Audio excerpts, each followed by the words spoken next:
Calling all Gourmand fragrance lovers out there, this video is for you.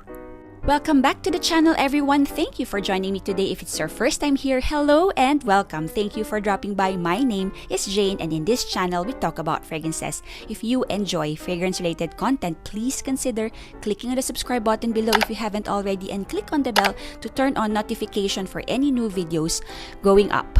Today's video is on fragrances that smell like food, fragrances that smell good enough to eat. I'm afraid that the majority of the fragrances in this list are niche, maybe because the so-called gourmand or edible smelling fragrances are not too mass appealing for designer brands to invest money on, so that there aren't many designer gourmand fragrances out there. There are also recurring brands in this list just because these brands make excellent gourmand than most. Anyhow, this season to me is the perfect time to smell good enough to eat.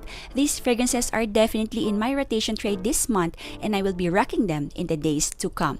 So let's get ready to whet your appetite, and without further ado, let's get on with the fragrances in this list.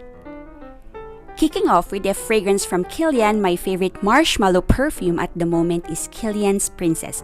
This is lemon, green tea, ginger, peach, hedione, jasmine, apple, marshmallow, vanilla, and benzoin. This is straight up marshmallow on my skin. The other notes are in a supporting role. This is my perfect marshmallow vanilla scent at the moment. Very cozy and will definitely give you a sweet, comforting, uplifting feel. This has a soft veil of powdery, musky softness. This is a moderate projector at best, not super long lasting on skin, but when you spray this on scarves and clothes, this is going to last long. This time of the year, I love to layer this with Kayali Vanilla. This pairing is just divine and lasts a lot longer too. What I do is I go in with Kayali Vanilla first like a base and spray a lot of this on top. Highly recommend you try this pairing. Grab a bottle or a sample if you can. This gourmand is a must-have for me. Probably the only cinnamon-forward perfume in my entire collection is Kilian's Angel's Share. This will remind you of cinnamon buns drizzled with booze. This is cognac, cinnamon, tonka bean, oak, praline, vanilla, and sandalwood. And this is very unisex smelling. On my skin, smelling this up close, I get a lot of the cognac in oak barrel kind of scent and a lot of the sweet notes. But what projects more is a predominantly sweet cinnamon scent. You definitely smell edible. I've been asked if I carry freshly baked cinnamon buns or had cinnamon buns for breakfast, or have been to a bakery that couple of times I wore this, but the lingering scent on skin definitely comes from the sweet notes. This is fun to wear to a small gathering, small parties, to Christmas dinners, occasions with a chill and relaxed vibe. This too I layer with Kayali Vanilla to amp up that vanilla, make this more feminine smelling, and also to tame the predominant spicy cinnamon by a notch. Definitely want to check out Kilian's Angel's Share. I have 3 Xerjoffs in the list, as this house specializes in making top-notch gourmand fragrances. Xerjoff Lira. I have a free sample, thoroughly enjoyed it, and bit the bullet on this 30 ml. This is pretty hyped up in the community. Bottles almost always sold out when you check the website. This is super popular for all the right reasons. This is blood orange, bergamot, and lavender, which is very fleeting. Middle notes of cinnamon, licorice, and jasmine, which I don't get much of, and a sweet base of caramel, vanilla, and musk. This smells like freshly baked lemon vanilla cake drizzled with caramel. This has a fresh opening with standout citruses and then goes on to smell super edible and super delicious. This scent is very evocative. This will make your mouth water. On my skin, performance is very dismal. Gone in about 2 hours. There's a pretty scent trail in the initial 15 to 30 minutes perhaps, and then this sits closer to skin. I am still searching for ways to make this last longer on me. I overspray and I bring a decant with me to respray when I wear this perfume. I layer this with Amwash Sunshine for women. I have to credit Demi Rolling for that layering combo, and I got this to project more and to last an extra hour or two. I haven't tried layering this with accompanying body cream. Perhaps that will do the trick. This, by the way, leans feminine to my nose. Get your nose on this one if you haven't yet, and if you know of any way to make this last longer, please leave me a comment down below. I highly appreciate any tips or tricks. Spray this on and smell like the best vanilla milk almond cookie anyone has ever tried. Kasamorati Italica. So this has milk, almond, and saffron, toffee, vanilla, white musk, and sandalwood. This smells spicy, milky, creamy, and nutty as the almond is a real standout. You have to like mega doses of almond to like this fragrance. This on me is lovely on skin and even lovelier on hair and clothes. This lasts super long even though this doesn't project much. The scent bubble stays within arm's length at most. I layer this with a vanilla fragrance on days when I'm not up for a very strong almond note. Vanilla also makes this sweeter and smell more feminine. Another unisex smelling, cozy, comforting, delicious fragrance for you to try, Italica from Xerjoff. If you ever smelled this, then Symphonium is the fragrance equivalent of that. This has orange, chocolate, and cardamom vanilla musk and two different oud notes that frankly I do not detect at all. In fact, this is blended so well that I really just get the chocolate and orange, sweetened lightly by vanilla. This smells like Christmas to me, the only ever time we have lots of different chocolates and lots of oranges. This is a relaunch of a 2015 fragrance, crazy expensive though but well worth the hype in my honest opinion, and definitely one for the gourmand lover out there. These two body mists from Sol de Janeiro I'm enjoying the most lately. I use them interchangeably to spray on hair mostly for an added gourmand touch to any vanilla-based perfume I am wearing. These are the Brazilian Crush Hair and Body Mist Cheirosa 62, the OG, and the richer Cheirosa 71. These are great projectors with decent longevity at an affordable price. Goes without saying that the scent is one for the holidays. This in particular reminds me of the slightly burnt caramelized sugar on local dessert leche flan. Catch my review and ranking of the whole range, link in the description down below. Penhaligons Changing Constance is pretty new to my collection, and the real reason for getting this is because this is said to smell similar to but is more affordable than Fragrance du Bois Minuet et Demi, which I am dying to try. I bought this bottle as a gift to self when the channel reached 1,000 subscribers. I love the bottle. I love the cap. It's a goat and I feel like it represents me as a Capricorn. And I even had this bottle engraved with the name of the channel as a memento. That's all in all my sentimental side. So anyway, this fragrance has cardamom and pimento, caramel and salt, vanilla, tobacco, and cashmeran.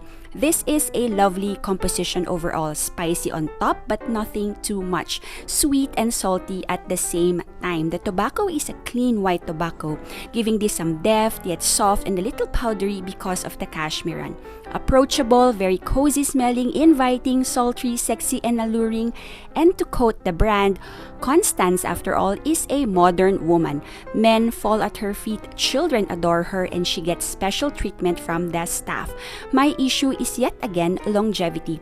I got to prolong this by layering this with the shimmering body oil from Bronze Goddess. You may want to try layering this if you find performance to be dismal on you too.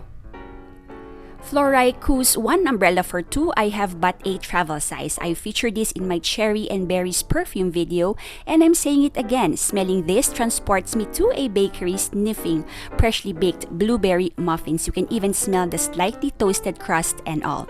This is blackcurrant, tea, and cedar. That's all that's listed, but somehow the composition smells more like blueberry muffins. Pretty sure there are sweet notes in there somewhere.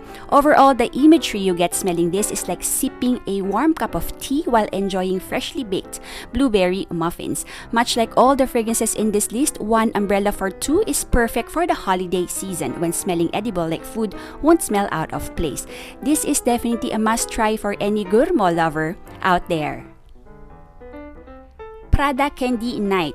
This to me smells niche in a designer bottle. This has orange essence, cacao, chocolate, caramel, vanilla, and white musk. And except for the powdery aspect, is nothing like the original Prada candy to my nose. This is super delicious to me. And unlike Symphonium, where the orange is the star of the show, Prada Candy Night is all about that cacao and the sweet notes. More specifically, it's a dry chocolate powder experience, and it really is powdery. The orange is very much in the background. Probably best worn at night, and when it's a gloomy day, this composition is going to give you so much comfort. Once I get a chance, I am definitely purchasing a full bottle. A very affordable, delicious Gourmand Prada Candy Night. Kerosene Unknown Pleasures definitely gives you Lira vibes, such that if you're a fan of Lira, you are most likely going to like this fragrance. The notes listed are Earl Grey tea, lemon, honey, bergamot, tonka, caramel, vanilla, and waffle cone. This is definitely stronger on that lemon opening. Some even liken the opening to lemon pledge. On me, this lemony entrance is quickly eclipsed by a creamy and coconutty baked goods smell. If you come from the Philippines, we have a local delicacy called macaroons, which is basically small, chewy, bite-sized cupcakes made from desiccated coconut milk, eggs, and condensed milk. That's what Unknown Pleasures remind me of after the lemon mellows down. The lemony kick does not really leave the composition, so you gotta love lemons. I don't get any Earl Grey at all, and the waffle cone note must be the baked good smell I get.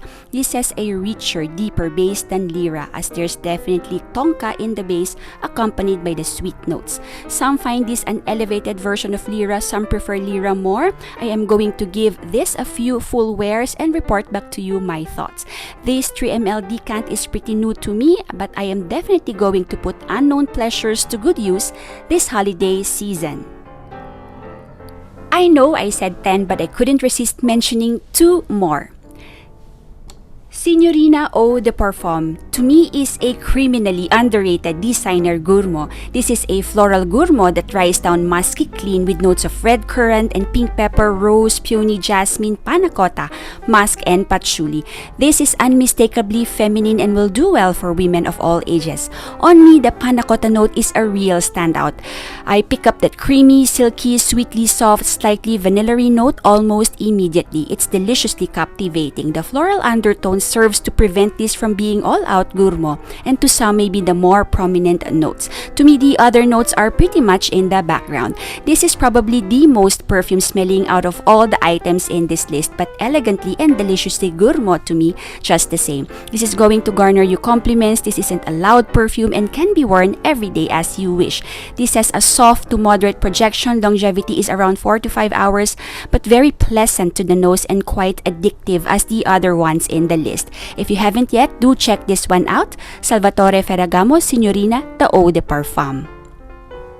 Another floral gourmand but beast mode this time is Montal's Ristretto Intense Cafe. This is Intense Cafe's coffee-forward version. This is in extrait de parfum concentration, and on me is truly beast mode. I am very careful with the sprays, and I really only wear this when it's cold. This has coffee, rose, woodsy notes, vanilla, caramel, white musk, and amber. I've included this one because this scent profile is deliciously decadent and really reminds me of the holidays, although I think this can be worn anytime it's cooler for the colder seasons and not necessarily just Christmas. I own Cambridge Club from Xerjoff, which is super similar to the OG Intense Cafe, and I only really ever wear that during the holidays. This coffee-infused version added a fun little dimension to the scent that makes me want to grab for this more. Compliment getter, super long-lasting, projects really well, and fairly affordable this one is. One for the holidays, Ristretto Intense Cafe by Montal. Check this one out if you haven't yet. And that completes today's top holiday gourmand fragrance list. There are 12, maybe 13 different perfumes in this list in all price ranges, so I do think there is something for everyone, gourmand lover or not. So do you guys have a favorite edible smelling perfume or a perfume which reminds you of food in your collection? Do you have a favorite perfume to wear for the holidays? Please do share them down in the comments below. Thank you so much for joining me today. Thank you to all subscribers, old and new. And if you haven't yet, please do consider subscribing to the channel, and don't forget to share and like this video. It's going to help the channel a lot. Thanks again for watching. Stay safe, smell your absolute best, and I will see you in my next video. Bye!